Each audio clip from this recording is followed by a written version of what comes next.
queridíssimos estudantes, gostaria de estar aqui hoje com vocês com uma trilha sonora triste, porque essa é a última videoaula da nossa disciplina de saúde mental. Galerinha, para o nosso último vídeo eu deixei um conteúdo bem especial, um conteúdo bem polêmico para nós conversarmos. Conteúdo esse que vai ser a abertura para a gente debater um pouquinho lá na nossa aula síncrona. Então não percam, tudo bem? Hoje, galerinha, a gente veio aqui para conversar sobre uma temática, que é a redução de danos.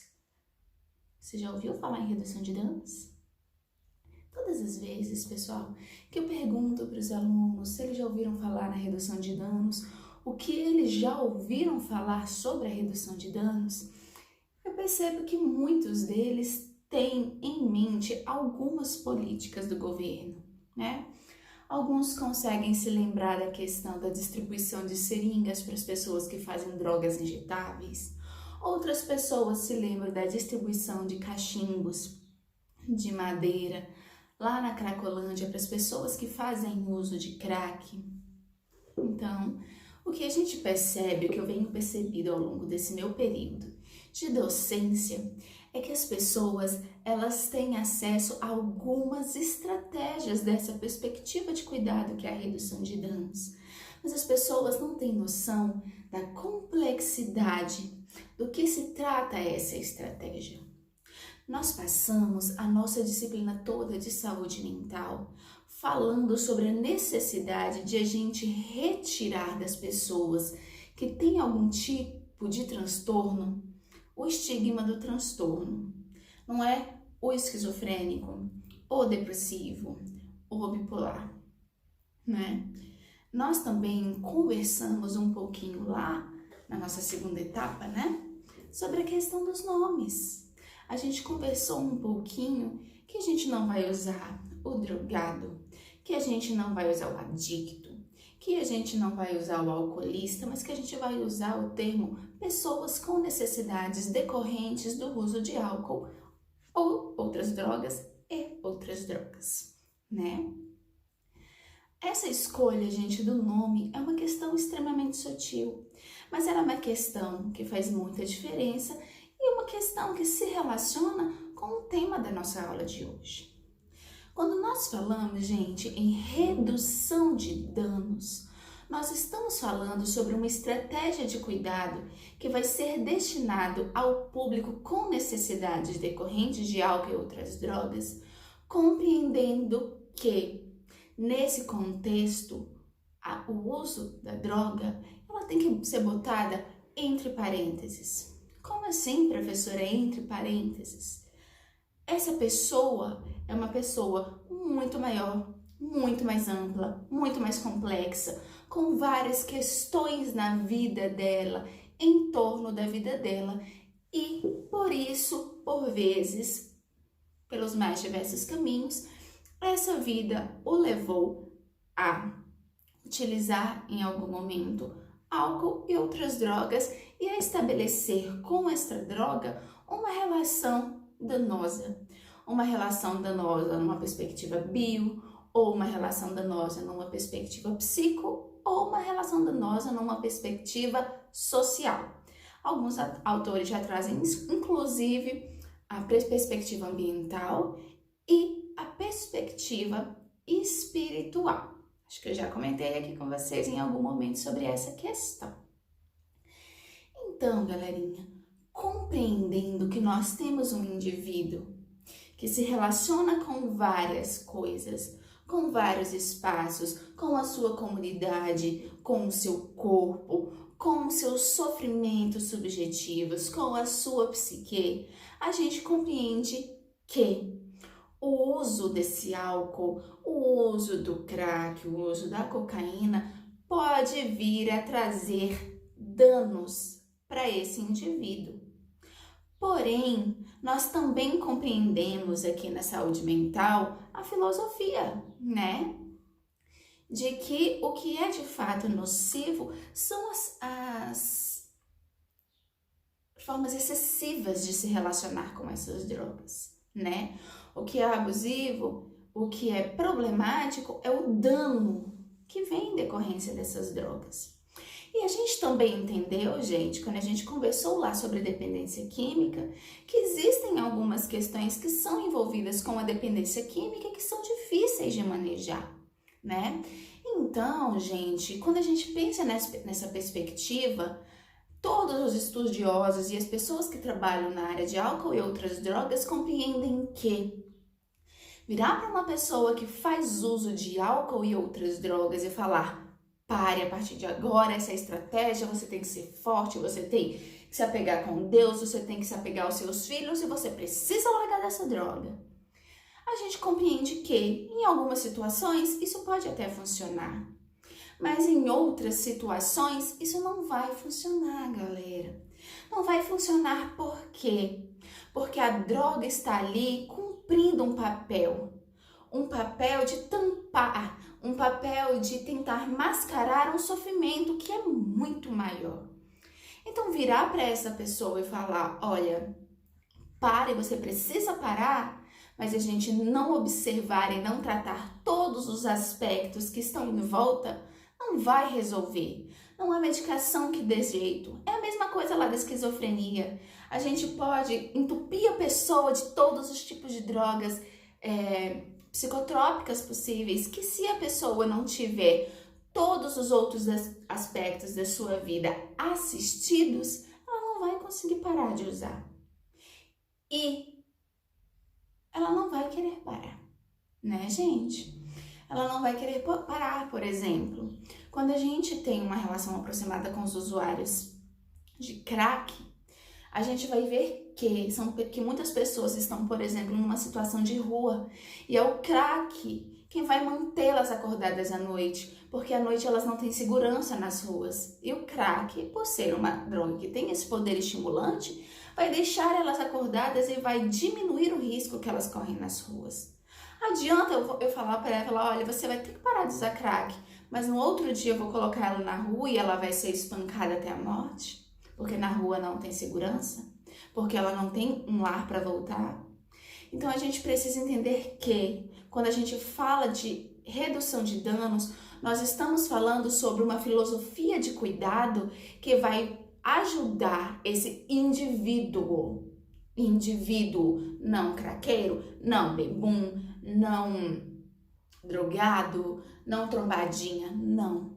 Que vai ajudar esse indivíduo a manejar todos os danos e todos os setores da sua vida que são impactados. Nossa, professora, isso é bem parecido com a atenção psicossocial.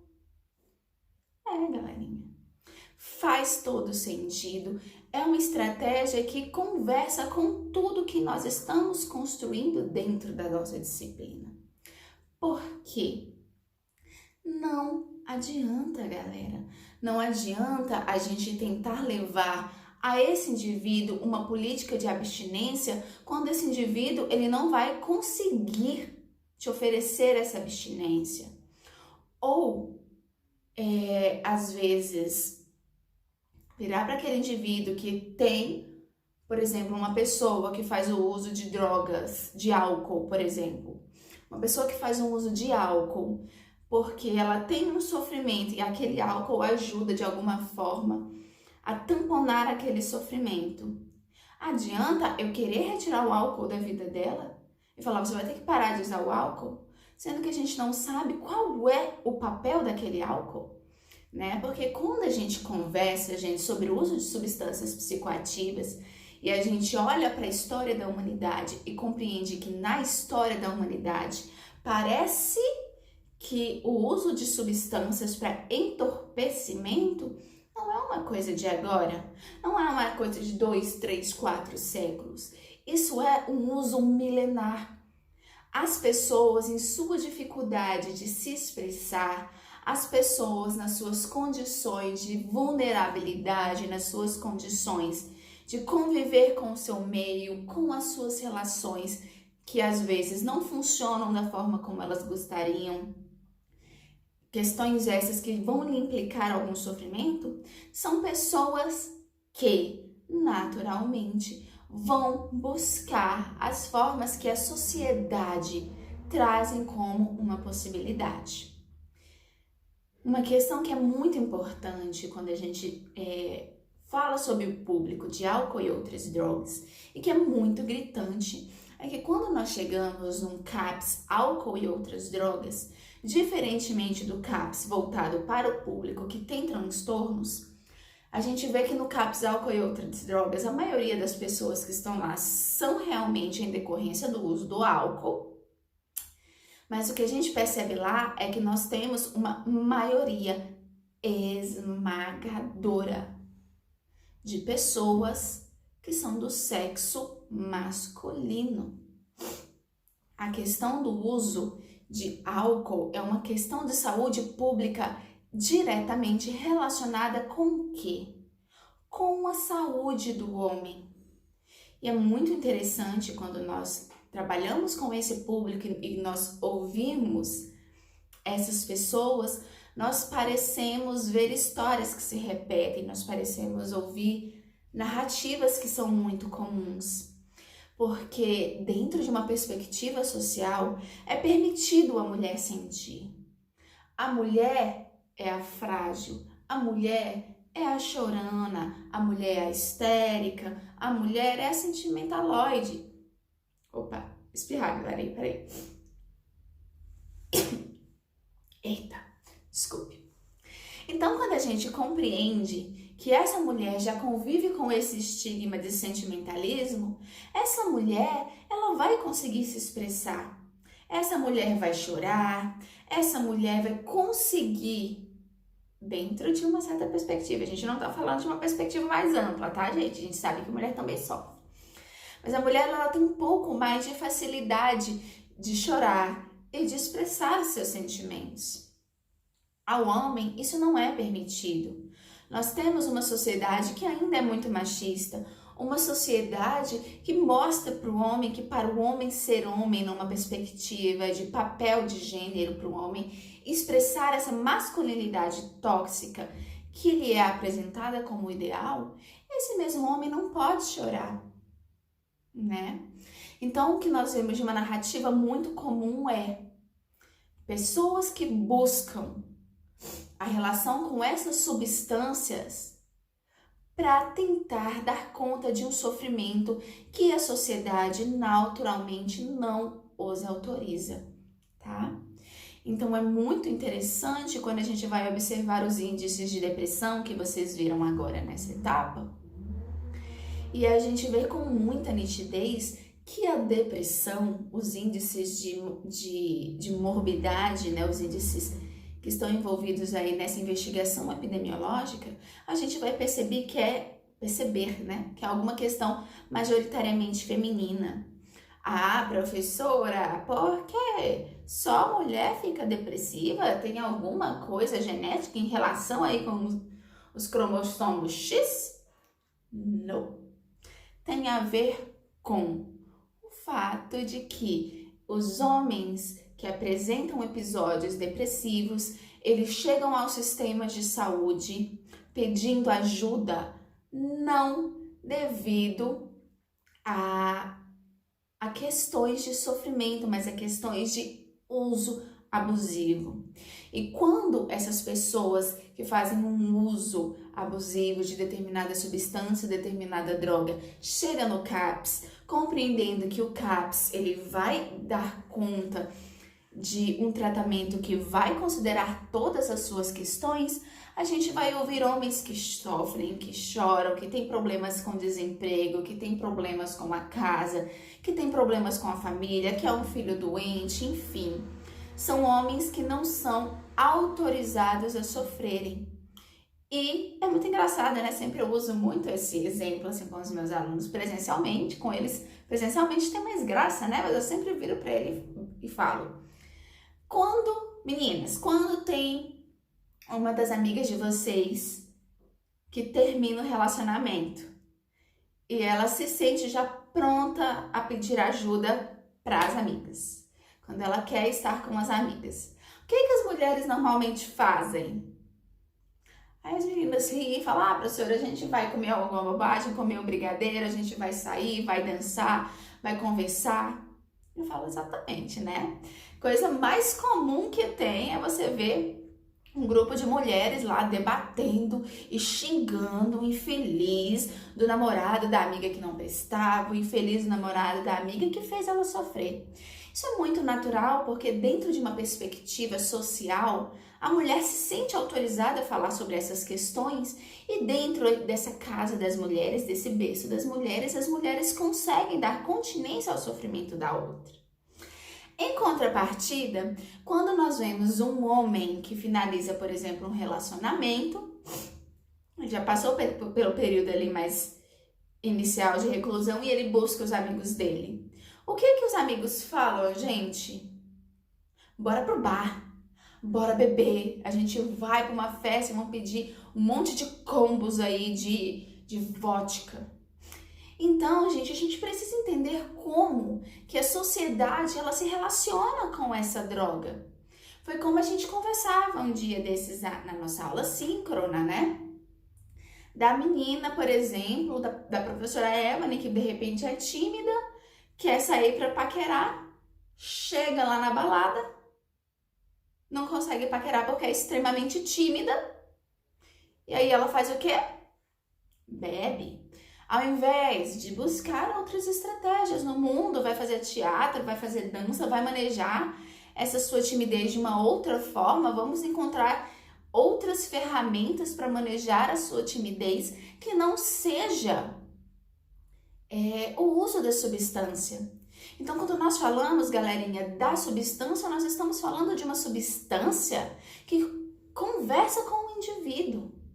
Então, não adianta, gente, a gente virar para esse indivíduo e falar, olha, pare de beber, pare de usar crack, pare de usar cocaína, porque nós sabemos que existem um conjunto de sinais e sintomas que vão se apresentar de uma forma muito intensa para esse indivíduo a partir do momento que a abstinência se apresenta. E a partir disso, gente, esse indivíduo ele precisa estar com uma vida toda muito organizadinha. Esse indivíduo precisa encontrar sentido nesse tratamento. E ele só vai encontrar sentido nesse tratamento quando ele se perceber acolhido, quando ele se perceber considerado em todas as suas dimensões e, sobretudo, quando ele estiver no tratamento porque ele quer estar naquele tratamento. Porque naquele momento da vida dele, ele compreendeu que a relação que ele vem estabelecendo com aquela substância não dá mais. Né?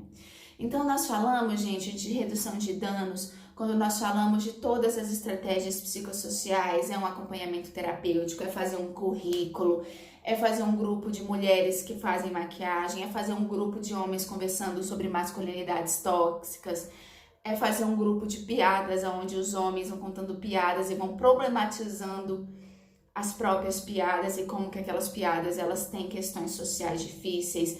Homens debatendo, por exemplo, notícias, né? Então a gente vê as mais diversas estratégias. Mas nós vemos também as estratégias mais famosas, né? Que são as estratégias que vão cuidar um pouquinho dos efeitos do uso dessa substância no bio, né? Então, nós vemos, por exemplo, vamos pegar um exemplo aqui. Vocês vão beber, né? Tem aquela formatura de vocês, ou tem aquele casamento do primo, e todo mundo já sabe que vai pisar na jaca. Já sai mal intencionado de casa e fala, eu vou beber até. O que é, galerinha, que vocês fazem para minimizar aquele dano terrível da ressaca do outro dia? Bebe água, se alimenta. Então, a gente percebe que isso são estratégias de redução de danos. Como diz o meme, né? Enfim, a hipocrisia. Porque, às vezes, nós praticamos ações de redução de danos o tempo inteiro, dentro das nossas casas, dentro das nossas vidas, mas quando a política de redução de dano se apresenta como uma política pública de saúde, para mim pode, para o outro não pode, né? Então a gente percebe muito dentro dos serviços que os serviços que trabalham com o público de álcool e outras drogas, eles realmente pedem quantidades de comida mais, sempre há o incentivo à ingesta hídrica. Por quê? Redução de danos. Nós vimos, por exemplo, essa política agora, a gente não está tendo grandes incentivos, né? Mas houveram momentos, por exemplo, em que se ofereciam cachimbos de madeira para os usuários de crack. Eu não sei se vocês sabem, mas a maioria dos usuários de crack, principalmente os que estão em situação de rua, eles fazem uso do crack numa latinha de alumínio. Então eles jogam a pedra lá dentro, acendem a pedra e aquela latinha ali, ela esquenta que só uma gota para começar a combustão e aquela pedra liberar a fumaça para ser inalada por esses usuários. E aí, gente, quando a gente pensa nessa perspectiva, nós pensamos em um usuário que vai viver com os lábios queimados e vai estar muito mais suscetível a infecções. Nós vamos ver esse usuário que vai fazer a inalação de vários gases tóxicos que vão vir posteriormente a ter um grave dano neurológico, um grave dano numa perspectiva de um sistema respiratório, de um câncer de garganta, de um câncer de esôfago, né? Ou às vezes nós vamos perceber estratégias de redução de danos, de entregas de métodos contraceptivos de barreira, de camisinhas.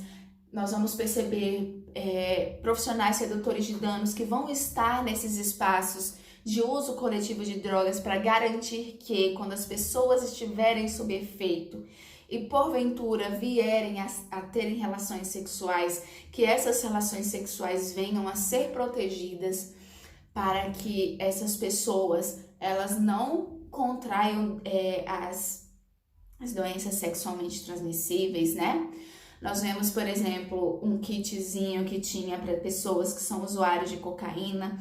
Os usuários de cocaína é muito comum, né? Que eles pegam geralmente um cartão, alguma coisinha para organizar o pó numa fileirinha. Depois, geralmente, gente, pega um canudinho de dinheiro, coloca aqui para aspirar. E aí, quando isso acontece, o que vai acontecer?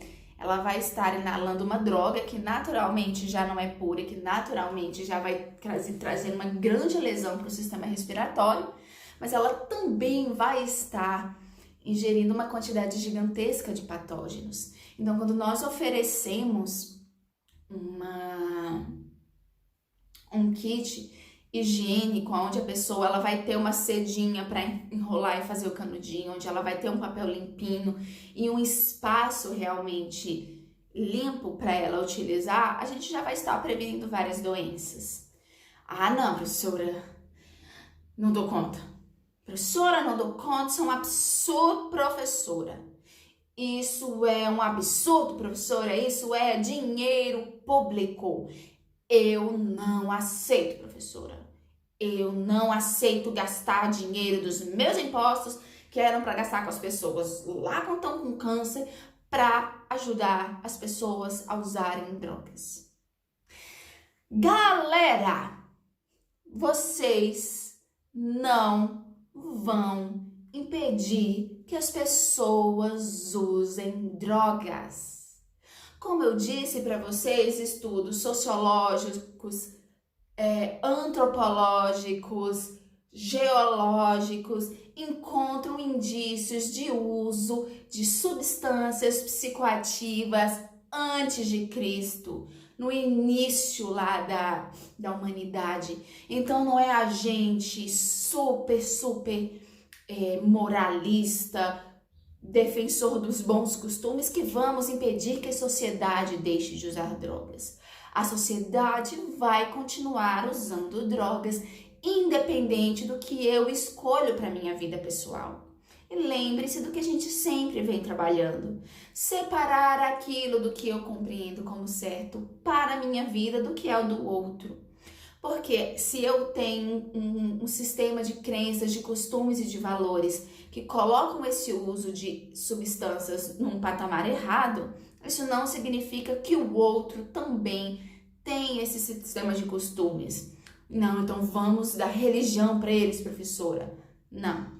Lembrem-se que a gente também já trabalhou que é violento e que impor a violência para o outro é uma violência espiritual, tá? Espiritualidade é uma coisa espontânea.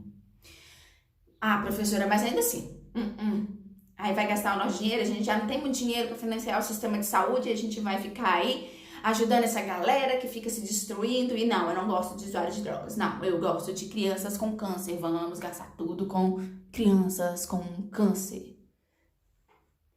Galera, o uso dessas substâncias vão levar a afecções de saúde em curto, médio e longo prazo.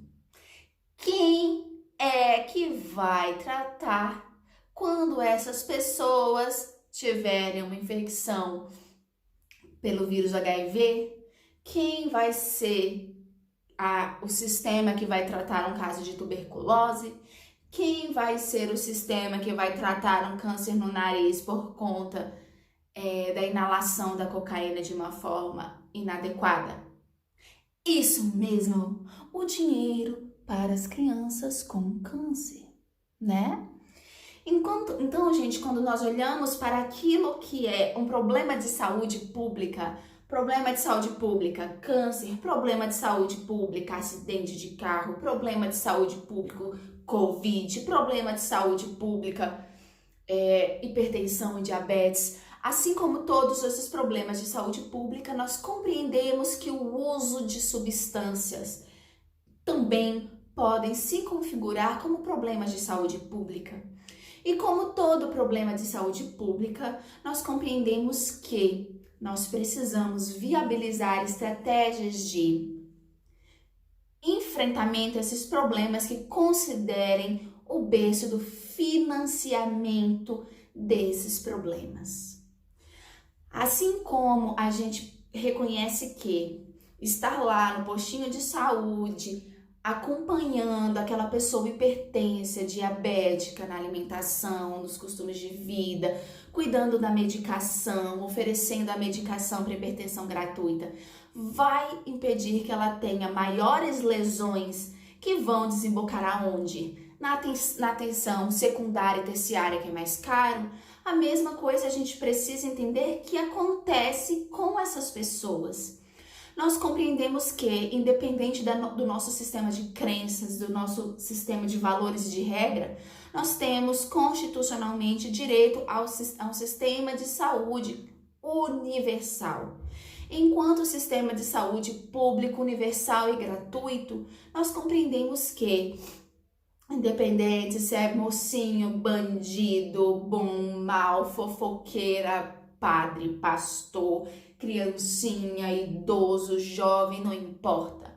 Todos terão acesso ao tratamento no serviço de saúde e, por isso, nós precisamos cuidar para que essas pessoas tenham a vida o mais saudável, o melhor assistido, com estratégias de promoção de saúde, de prevenção de agravos, de forma a não apenas cuidar dessas pessoas, porque o sistema de saúde é só bonzinho, formado só por pessoas bonzinhas. Bonzinhas não, boazinhas. Não. Nós temos um sistema de saúde que, para atender toda essa população de forma gratuita e universal, ele precisa pensar num financiamento que seja viável a longo prazo. E tenham certeza, galerinha, que você cuidar de distribuir um cachimbo, de você entregar papeizinhos de seda para o pessoal que faz uso de cocaína, ou entregar camisinhas, é muito, muito, muito mais barato e mais viável numa perspectiva de financiamento público do que lidar com agravos mais graves a longo prazo, a médio prazo e a curto prazo. Entendido? Lembrando sempre, usos não cuidadosos vão levar o adolescente lá para emergência para ser atendido no pronto-socorro, suplementar vitamina B12, hidratação, custo. Nós vamos ver uma pessoa que pode ter, por exemplo, durante a fissura do crack, ou de repente o uso do crack vai ter uma infecção aí de vias aéreas, vai ter uma tuberculose, quem vai tratar? SUS durante 6 meses, né? Então a gente precisa entender que nós precisamos lutar pelo nosso sistema de saúde para que ele seja economicamente viável e que ele dê conta de toda a complexidade, de toda a integralidade e a equidade que ele se propõe. Tudo bem? Nosso vídeo de hoje foi um pouquinho mais comprido. Espero que vocês tenham ficado comigo até aqui. Por favor, não faltem a nossa última aula, que é a nossa aula síncrona, na quarta-feira. Um beijo, nos vemos lá!